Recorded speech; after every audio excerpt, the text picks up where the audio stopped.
ili tuweze kugawa maneno machache ya ufalme wa Mungu ambayo Mungu atakwenda kuzungumza nasi. Hivyo basi ni kuombe ufungue Biblia yako. Tutafungua Biblia katika Injili kama ilivyoandikwa na Yohana Mtakatifu. Tutasoma sura yake ya 9 mstari wa kwanza na ule wa pili. Hapo ndipo kuna neno letu la asubuhi ya leo. Yohana Injili sura yake ya 9 mstari wa kwanza na ule wa pili.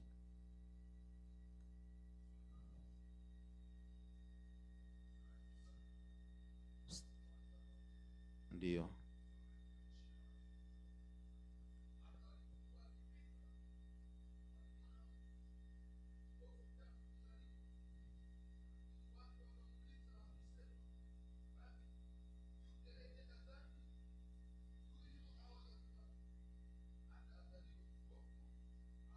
Amen. Bwana Yesu asifiwe. Asubuhi ya leo ninataka tuzungumzie kuhusu neno linasema kuwa kipofu wa rohoni. Amen. Tutazungumzia kuhusu upofu wa kiroho. Kama tulivyosoma maandiko matakatifu, Yesu Kristo akiwa pamoja na wanafunzi wake katika Injili, kutangaza Injili, wakamwona mtu mmoja ambaye alikuwa kipofu tangu kuzaliwa kwake. Nao wakamuuliza swali, je, mtu huyu mpaka azaliwe kuwa kipofu, ni yupi aliyetenda dhambi kati yake yeye na wazazi wake? Kama tunavyojua sote, kipofu ni mtu ambaye macho yake hayana uweza wa kuona. Huyo ndiye anaitwa kipofu. Kuna mara unaweza kumkuta mtu huyo, kama huna uzoefu naye au mjui, macho yake yanafunguka, yako wazi, lakini hayaoni kitu. Huyo ndiye anaitwa kipofu, mtu ambaye macho yake hayawezi kabisa kuona. Na kuna aina mbili ya upofu. Huu tunaozungumzia macho kutokuona ni kuwa kipofu wa macho ya mwili na nyama. Lakini pia kuna upofu katika ulimwengu wa roho. Bwana Yesu asifiwe. Na huo ndio tutakwenda kuzungumzia. Basi ni nini kuwa kipofu wa rohoni? Kuwa kipofu wa rohoni ni kutokuweza kutambua ujumbe maalumu wa Mungu katika maisha yako kupitia maandiko matakatifu. Amen. Neno la Mungu linaposomwa, neno la Mungu linaposemwa, kunakuwa na ujumbe maalumu ambao tunaupata katika lile neno la Mungu. Lakini kama mtu amepofuka macho yake ya kiroho, anaweza akasome Biblia kama kitabu kingine, anaweza akasoma kama journal, pasipo kupata ujumbe ambao unapatikana katika yale ambayo anayoyasoma. Mara nyingi tunasema kwamba unapofungua Biblia, maandiko matakatifu, na kuyasoma, ni kama vile unazungumza na Mungu. Umefungua kinywa cha Mungu kiseme na wewe. Katika maandiko matakatifu kuna ujumbe maalumu ambao tunaupokea. Ikiwa macho yetu ya rohoni bado yanaona. Bwana Yesu asifiwe. Ukiwa kipofu wa roho au ukiwa kipofu rohoni, ndicho huo upofu wa rohoni ndio unasababisha dhambi katika maisha ya Wakristo walio wachanga. Kwa nini niseme Wakristo wachanga? Ninasema dhambi ndio inasababisha upofu wa kiroho ndio unasababisha dhambi katika maisha ya Wakristo wachanga. Kwa maana Mkristo ambaye amebobea, Mkristo ambaye amekwisha kukomalia Ukristo, ametengwa na dhambi, hatendi dhambi, anaenenda sawasawa na mtoto wa nuru, na hivyo dhambi haiwezi kutajwa kamwe katika maisha yake. Lakini kama bado wewe ni Mkristo mchanga, dhambi zinakuangusha mara kwa mara. Bwana Yesu atuhurumie. Kwa hiyo ni bora sana mtu aweze kupoteza mali zote. Ninamaanisha upoteze pesa, majumba, magari na vitu vingine vya samani, kuliko kupoteza muunganiko wako na Roho Mtakatifu. Maana kupitia Roho wa Bwana ndiyo tunapata kupokea ujumbe kutoka kwa Mungu. Na ikiwa umekwisha kupoteza muunganiko wako na Roho Mtakatifu, basi hautapokea tena siri za mbinguni. Mungu hawezi tena kukutumia, hawezi kuzungumza na wewe, maana umekuwa mfu kiroho, hauko hai tena. Bwana Yesu asifiwe. Amen. Kama tunaonekana tuna heshima leo, ninamaanisha heshima ulio nayo, heshima nilio nayo ni kwa sababu ya Roho Mtakatifu wa Mungu ambaye anakaa ndani yangu. Huyo ndiye anafanya mimi niweze kuwa na heshima. Kwa hiyo ili niweze kukaa ndani ya huyo Roho, au Roho hawezi kuzidi kuniongoza, inahitajika kuwa na maarifa ya neno la Mungu katika maisha yako. Bwana Yesu asifiwe. Amen. Kitu cha kwanza ambacho Ibilisi, shetani, ambaye ndiye adui wa maisha yetu ya kiroho, anachokifanya akitaka kumharibu mwanadamu au akitaka kuharibu maisha ya mwanadamu ni kumnyima kujitambua katika ulimwengu wa roho. Hicho ndicho kitu cha kwanza anachoanzana nacho, ili kwamba akupate vizuri. Anakunyima wewe kujitambua uko nani katika maisha yako ya kiroho. Ili uwe salama katika maisha yako ya uchamungu, inatakiwa kuhakikisha uko hai kwenye ulimwengu wako wa roho. Amen. Ninataka kumaanisha kwamba kukaa chini ya maono ya Roho wa Mungu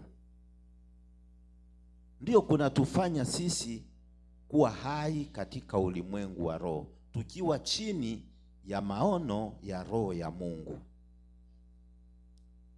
Hilo linadhibitika katika kitabu cha Amosi sura yake ya 3 mstari wa 7. Sijui kama msomaji wetu unaweza kutusomea hapo.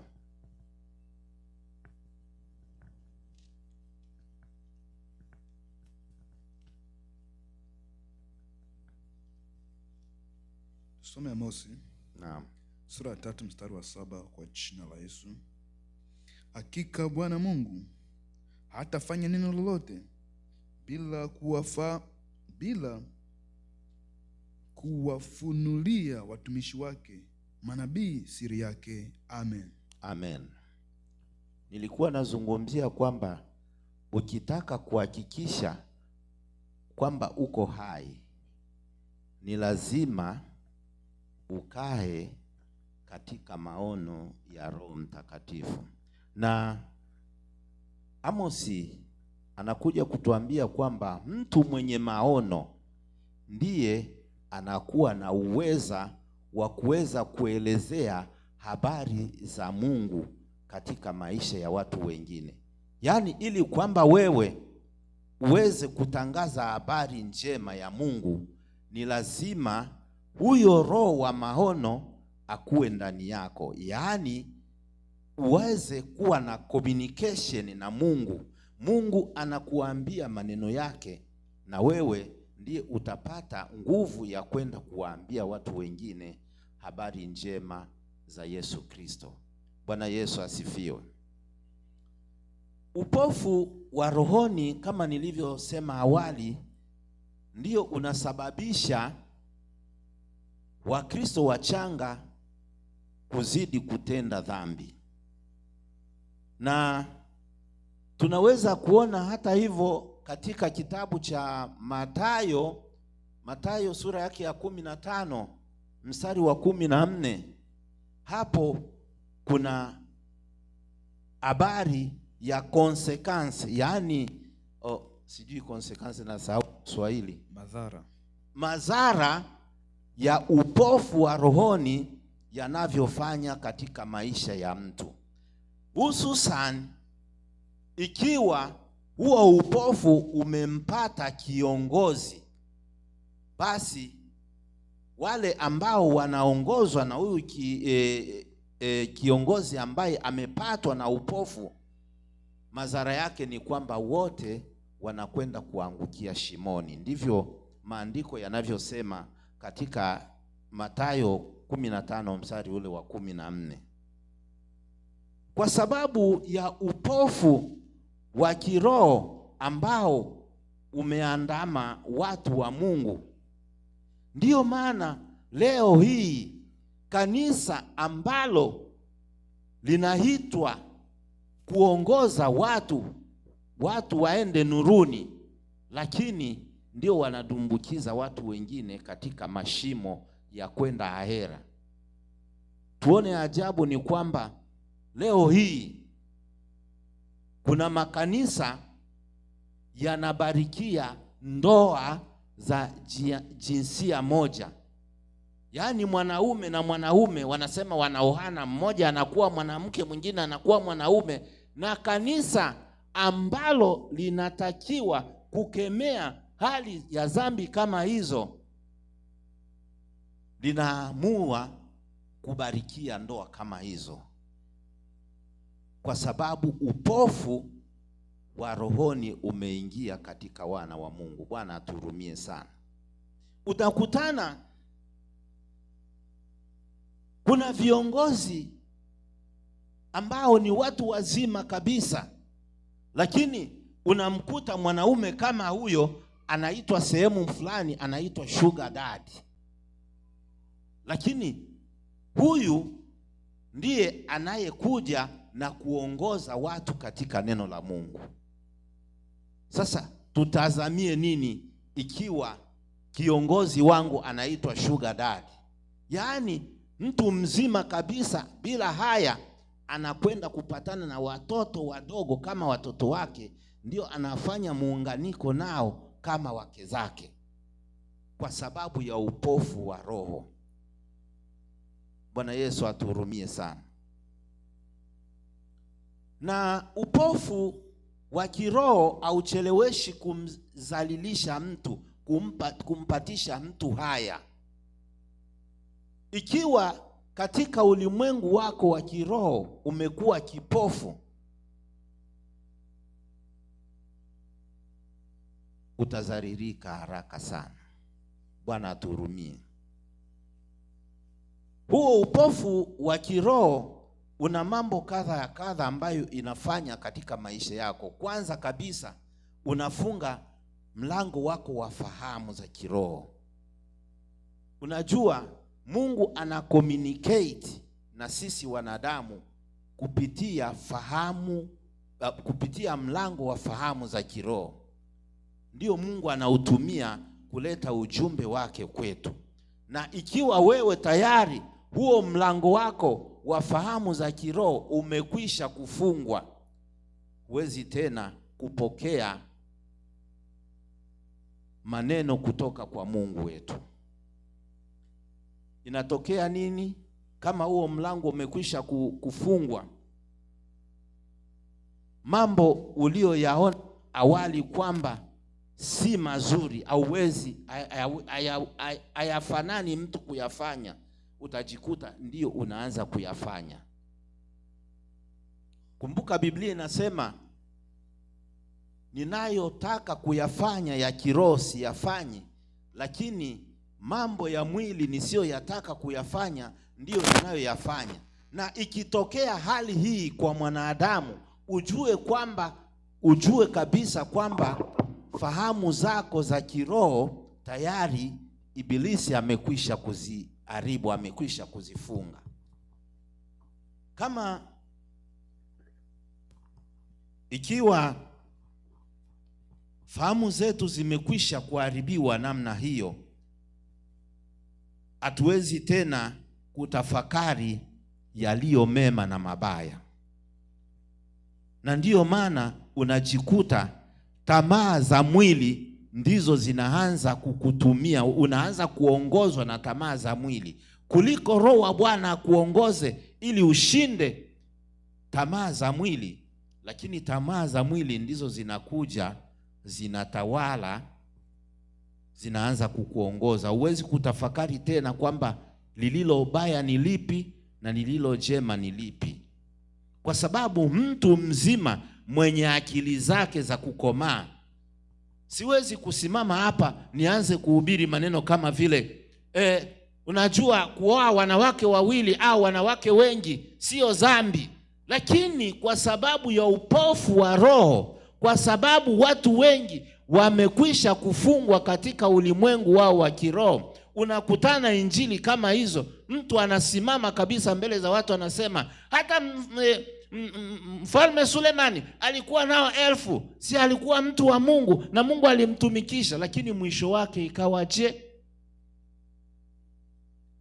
Hizo zote ni sababu za kuwa vipofu wa roho.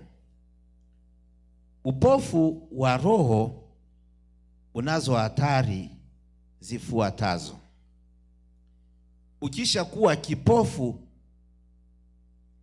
wa rohoni, Mkristo ambaye amekwisha kupofuka macho yake ya rohoni, kitu cha kwanza, huyo Mkristo anakosa mtiririko wa Roho Mtakatifu katika maombi yake. Tunajua sote kwamba maombi ndiyo silaha ya Mkristo. Ili kwamba tuweze kuwa hai katika maisha yetu ya kiroho, lazima tukeshe katika kuomba. Biblia inatuomba tukeshe, tuombe pasipo kukoma. Lakini Mkristo ambaye amekuwa mlango wake wa kiroho umefungwa na amekuwa kipofu rohoni, hawezi tena kupata ule mtiririko wa Roho Mtakatifu katika maombi yake. Tunachojua sote ni kwamba Roho Mtakatifu ndiye anatusaidia katika maombi, maana Biblia inasema kwamba yeye huyachukua maombi yetu kuyafikisha mbele za Mungu Baba.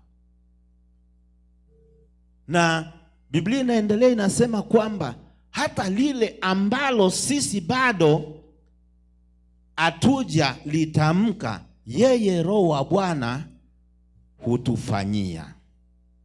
Kwa hiyo nikikosa mtiririko wa Roho Mtakatifu katika maombi yangu, hayo maombi yanakuwa yanakauka na hayana majibu. Bwana Yesu atuhurumie. Utakutana kuna mtu kwa sababu ya kukosa mtiririko wa Roho Mtakatifu katika maombi, unaweza kumwambia hata ombea chakula, anasema Bwana ubariki, amen. Sasa umeomba nini? Kwa sababu ya kukosa mtiririko wa Roho Mtakatifu katika maombi. Maombi yake yanakauka, hayawezi kabisa kuwa na mwelekeo. Na hiyo yote inaletwa na upofu wa kiroho. Yaani milango ya fahamu ya rohoni tayari imekwisha kutekwa na adui ibilisi shetani. Bwana Yesu atuhurumie. Mkristo mwenye uwezo wa kuwaza sawasawa na mapenzi ya Mungu ni yule ambaye bado yuko hai kwenye ulimwengu wa roho. Nikiwa hai katika maisha ya uchamungu, basi mimi nitakuwa salama na nitakuwa chini ya uongozi wa Roho Mtakatifu wa Mungu. Kusudi kubwa la Mungu katika maisha ya kila Mkristo ni kwamba aweze kuona kama vile Mungu mwenyewe anavyoona, kutembea sawasawa na mapenzi ya Mungu. Na tukitembea sawasawa na mapenzi ya Mungu, ndipo sisi tunaweza kuwa Wakristo ambao wanamwabudu Mungu katika haki na kweli. Bwana Yesu asifiwe. Kitu kingine ambacho upofu wa kiroho unafanya, unasababisha Mkristo kukosa roho ya maono. Amen. Mtu ambaye tayari maisha yake ya kiroho yamekwisha kupofuka hawezi kuwa na roho ya maono. Hii roho ya maono ndio Mungu huitumia kuleta ujumbe wake kwa wanadamu. Kumbuka, kama Biblia iliandikwa kwa maono. Mungu alikuwa anasema na manabii, analeta neno lake kupitia manabii, wanayaandika, na leo mpaka sisi tunayasoma leo ni kwa sababu watu walikuwa na roho ya maono. Roho ya maono ndiyo Mungu anaitumikisha ili kuzungumza na sisi wanadamu. Bwana Yesu asifiwe. Kwa hiyo tukikosa roho ya maono, communication between sisi na Mungu haitakuwepo. Ni kitu cha muhimu sana kuwa na roho ya maono katika maisha yetu.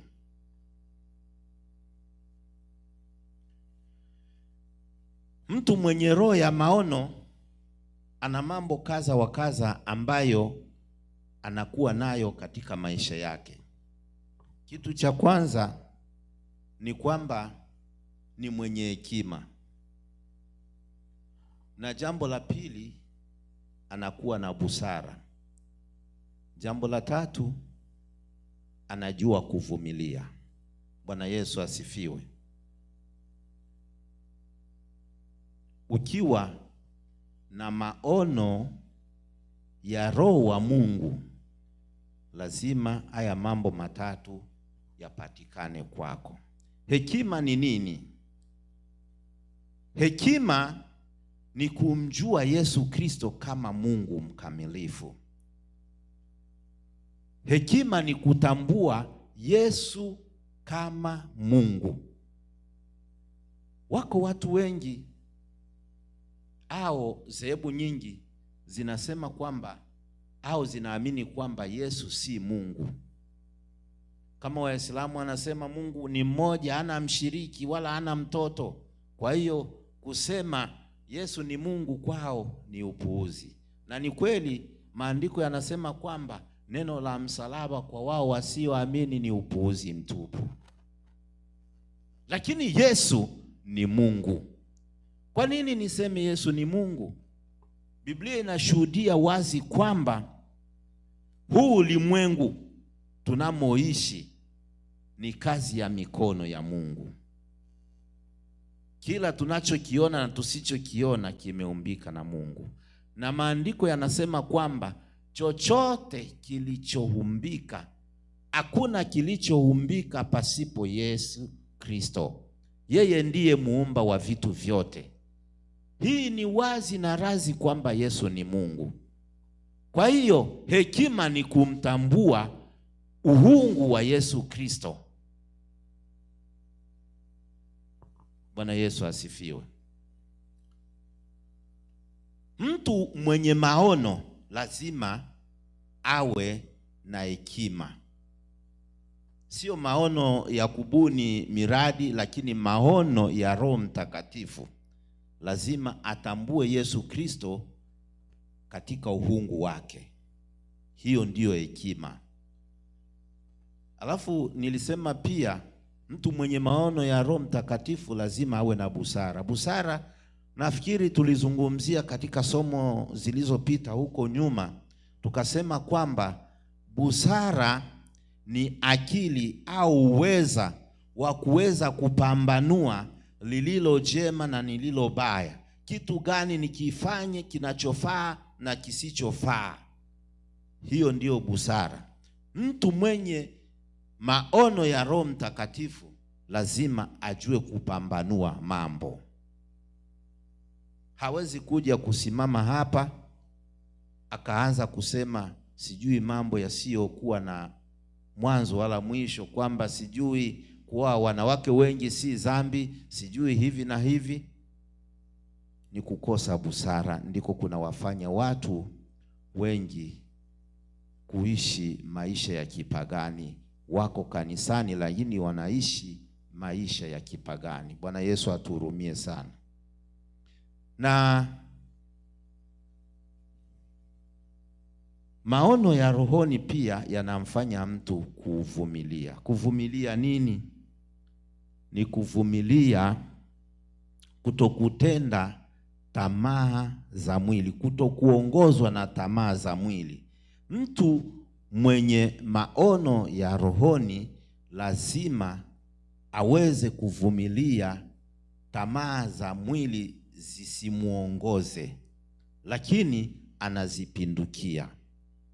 Tunajua kwamba Biblia inasema Mungu hamjaribu mtu, lakini kila mmoja wetu anajaribiwa na tamaa za mwili wake mwenyewe. Tukiwa na roho wa Bwana, roho ya maono ikiwa ndani yetu, tukiongozwa na Roho Mtakatifu, ikiwa milango ya fahamu ya Roho Mtakatifu bado haijafungwa ndani yetu, lazima haya mambo matatu tutayaona yakionekana katika maisha yetu, yaani hekima, busara na uvumilivu. Basi hekima, busara na uvumilivu ni mambo ya msingi sana katika maisha ya Mkristo ambaye anaamua kuanza safari ya wokovu. Ikiwa tumempata Yesu Kristo kama Bwana na Mwokozi wa maisha yetu, lazima atatupatia hekima. Mezali anasema kwamba umuombe sana hekima awe umbu lako, ili akuepushe na mwanamke kahaba. Ibilisi ndiye kahaba. Ili kwamba ujiepushe na shetani katika maisha yako, lazima hekima ikae ndani ya maisha yako. Uwe na busara, yaani akili za kuwaza yaliyo mema na mabaya, na uwe mvumilivu, uvumilie tabu zote au tamaa zote za mwili.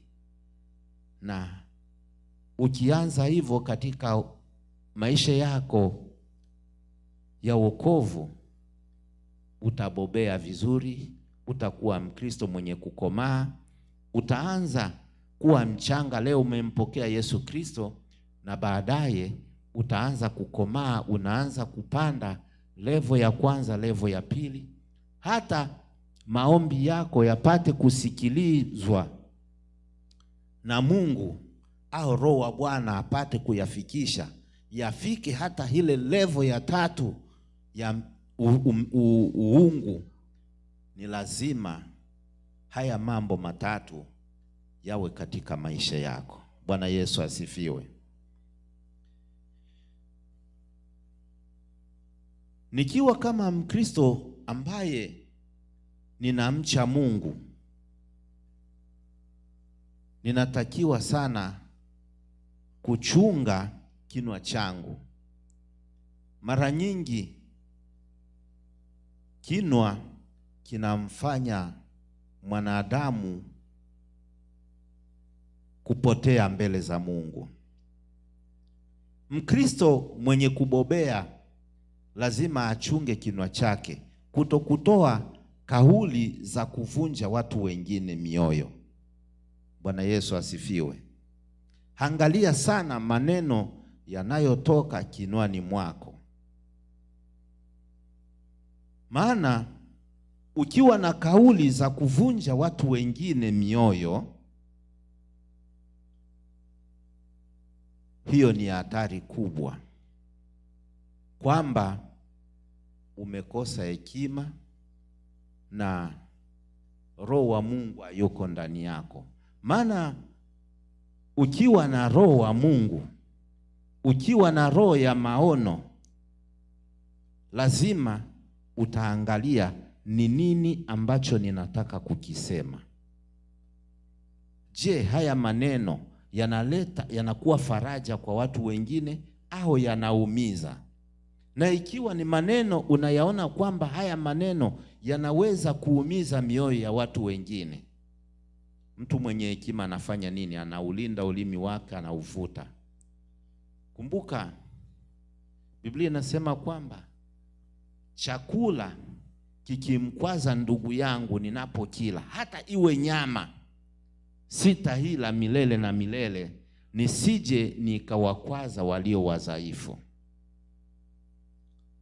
Chunguza sana maneno ya kinywa chako,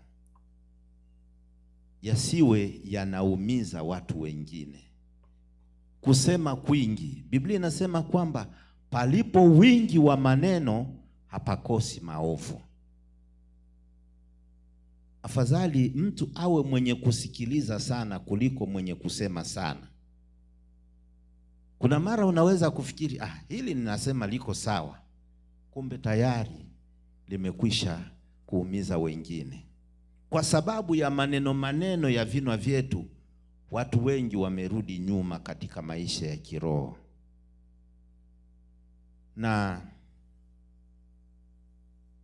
ninakumbuka hata Yuda ambaye alimuuzisha Yesu aliambiwa ole wake. Yesu alijua kwamba jaribu lile lazima lifike, mambo yatamfikia, lakini ole wake yule atakaye yafanya yatokee. Inakuwa ole kama jaribu la kuanguka kwa watu wengine linatokea, linapitia kutoka wewe. Na katika maneno yote tuliyoyaongea kuna kuja swali, nini basi nikifanye ili nibaki hai kiroho? Hilo ndilo unaweza kujiuliza, nifanye nini basi ili niweze kubaki hai kiroho, nisiwe upofu wa rohoni usije ukanipata, nisikose maono katika roho wa Mungu. Ni nini nitakachokifanya? Kuna mambo mawili tu ninataka niyazungumzie. Yanaweza kuwa 3 4, lakini mimi nimejilimite kwa haya mawili. Kitu cha kwanza ni kuwa na moyo wa upendo. Bwana Yesu asifiwe. Ili kwamba usiwe kipofu rohoni, ili kwamba ulimwengu wako wa kiroho usife, uendelee kubaki kuwa hai, Kitu cha kwanza ni kuwa na upendo.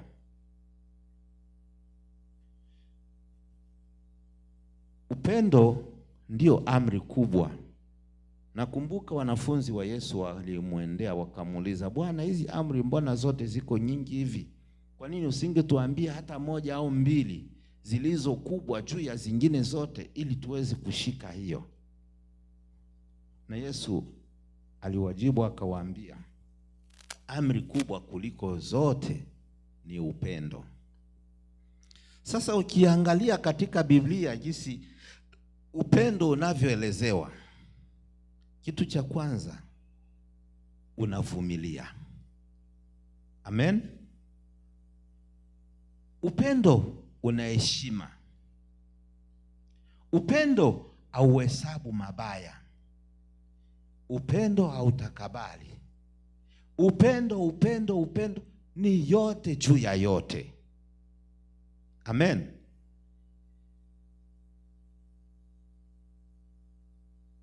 Biblia inasema kwamba kumpenda Mungu ni kuzishika amri zake. Kwa hiyo tukiwa na upendo, tukimpenda Mungu, tutazishika amri zake. Tukishika amri za Mungu, hatutatenda dhambi. Tukishika amri za Mungu, ulimwengu wetu wa roho, yaani milango ya roho, haitafungwa na ibilisi. Tutakaa na kutembea katika nuru ya Mungu. Upendo ni yote juu ya yote.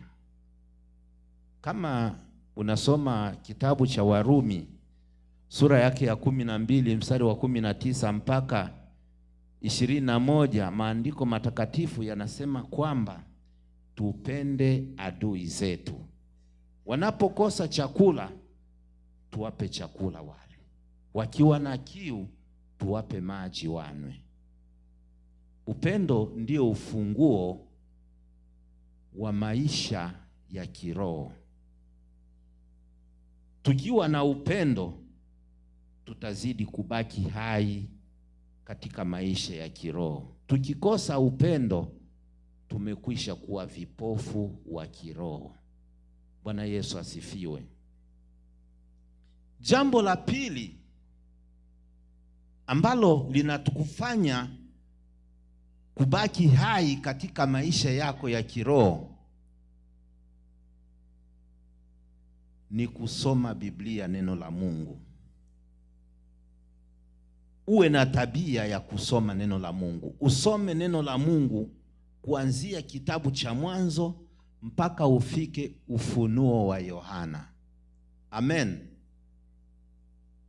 Kuna watu katika maisha wameishaanza Mwanzo mpaka Ufunuo mara hata 2 katika maisha yake.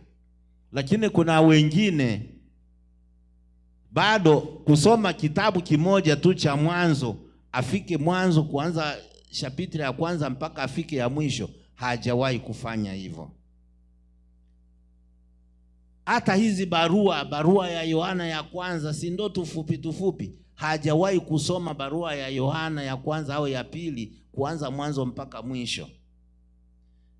Yeye anajua kufungua Biblia tukiwa hapa kanisani, lakini nyumbani hana wakati wa kufungua Biblia. Na huo ni upofu wa rohoni. Hapo ndipo tunakwenda kukufa katika maisha yetu ya kiroho, kutokusoma maandiko matakatifu. Ukitaka kuwa hai katika ulimwengu wa kiroho, lazima upate nafasi ya kuwa unasoma Biblia, neno la Mungu, uanzie mwanzo mpaka mwisho. Haki na kweli vipo ndani ya neno la Mungu. Na Biblia inasema kwamba tukijua haki, hiyo haki ndiyo itatuweka sisi kuwa huru kweli katika Bwana. Bwana Yesu asifiwe. Hatutakuwa huru ikiwa hatusomi neno la Mungu.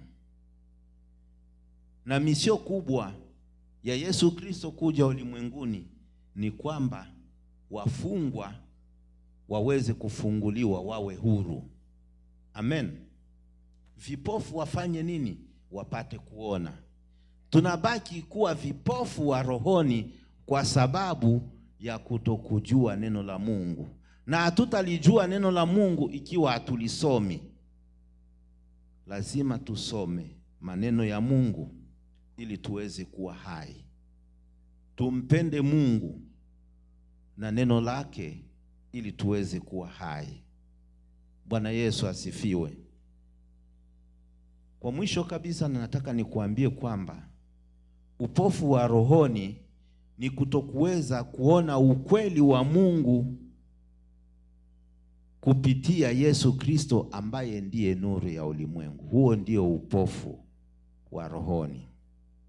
Ikiwa wewe huwezi kuona kweli ya Mungu ipatikanayo katika Kristo Yesu ambaye ndiye nuru ya ulimwengu, ujue kwamba uko kipofu. Kutokuweza kutambua ujumbe wa neno la Mungu kupitia maandiko matakatifu ni upofu. Kwanza, kutenda mambo ulioyachukia awali unaanza kuyatenda. Kukosa mtiririko wa Roho Mtakatifu katika maombi yako, huu wote ni upofu. Tuamke wana wa Mungu. Tumpende Mungu ambaye alituumba sisi. Shabaha kubwa ya Mungu kumuumba mwanadamu ni kwamba mwanadamu amuabudu siku za maisha yake yote. Tuna kila sababu ya kusoma neno la Mungu ili tuweze kuwa hai kiroho. Tuna kila sababu ya kumpenda Mungu ambaye anatupenda.